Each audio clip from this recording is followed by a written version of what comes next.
Assalamualaikum warahmatullahi wabarakatuh. Kami dari kelompok 12 akan menjelaskan materi tentang pendanaan kegiatan usaha dan peranan sistem finansial. Baik, sebelumnya perkenalkan, saya Hashim Sarwani Tanjung dan teman saya.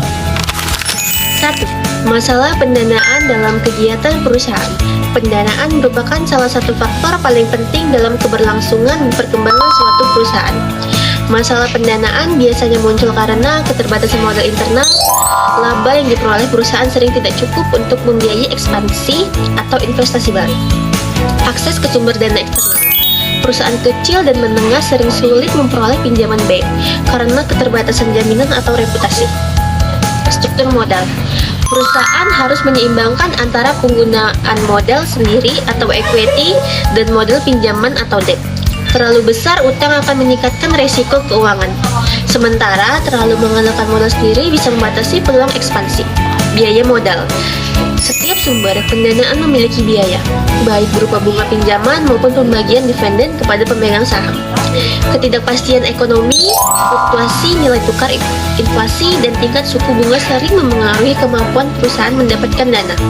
Contohnya, startup sering mengalami masalah pendanaan awal atau seed capital karena belum memiliki rekam jejak bisnis. Perusahaan besar menghadapi masalah dalam memilih apakah pendanaan lebih baik melalui penerbitan obligasi, saham baru, atau pinjaman bank. Peranan sistem finansial dalam mengalirkan dana. Teman-teman, sistem finansial itu sebenarnya berfungsi seperti jembatan. Ia mempertemukan pihak yang punya kelebihan dana, misalnya penabung atau investor, dengan pihak yang membutuhkan dana, seperti perusahaan atau pemerintah. Ada beberapa peranan penting.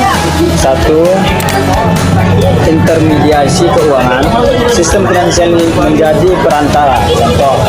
Contoh paling dekat adalah bank menghimpun dana dari masyarakat lewat tabungan atau deposito, lalu menyalurkan dalam bentuk kredit. Jadi uang kita yang ditabung bisa dipakai membantu orang lain membuka usaha. 2. Alokasi sumber daya. Sistem finansial menyalurkan dana ke sektor yang lebih produktif. Misalnya investor cenderung memilih perusahaan teknologi yang prospektif. Dengan begitu, dana bisa dimanfaatkan lebih efektif. 3. Likuiditas. Bayangkan, kita sudah beli saham lalu ingin menjualnya lagi. Pasar sekunder seperti Bursa Efek Indonesia memungkinkan kita melakukan itu kapan saja.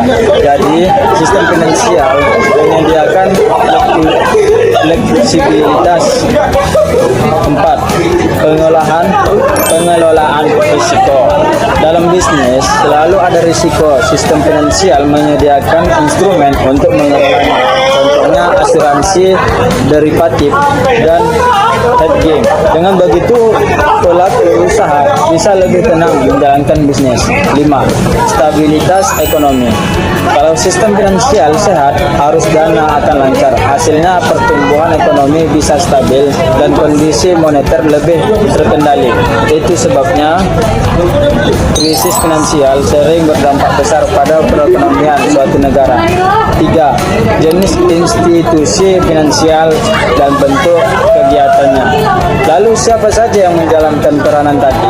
Mereka adalah institusi finansial. Secara umum ada dua kelompok besar, yaitu yang pertama institusi keuangan bank, di mana ada diantaranya ialah bank umum menghimpun dana masyarakat lewat tabungan, giro, deposito, menyalurkan dalam bentuk kredit, bisa untuk investasi, modal kerja, ataupun contohnya BRI, Mandiri, atau BCA. 2. Bank Perkreditan Rakyat atau BPR. Fokusnya lebih kecil, membiayai usaha mikro dan kecil. Mereka tidak boleh menerima giro atau melakukan transaksi valuta asing. B. Institusi keuangan non-bank. Yang pertama ialah pasar modal, menyediakan instrumen saham, obligasi, reksadana. Perusahaan bisa dapat dana jangka panjang. 2. Perusahaan asuransi, yang dimana menghimpun premi lalu mengelola dana untuk membayar klaim dan juga berinvestasi. 3. Dana pensiun, mengelola iuran pekerja untuk manfaat di masa tua. Yang keempat, lembaga pembiayaan, misalnya leasing, factoring, venture capital. Mereka membantu pembiayaan usaha di luar jalur perbankan. 5. Koperasi simpan pinjam, lembaga berbasis anggota.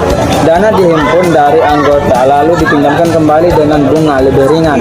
Jadi bisa kita simpulkan bahwa bank dan lembaga keuangan non-bank sama-sama berperan penting dalam mendukung arus dana dalam perekonomian.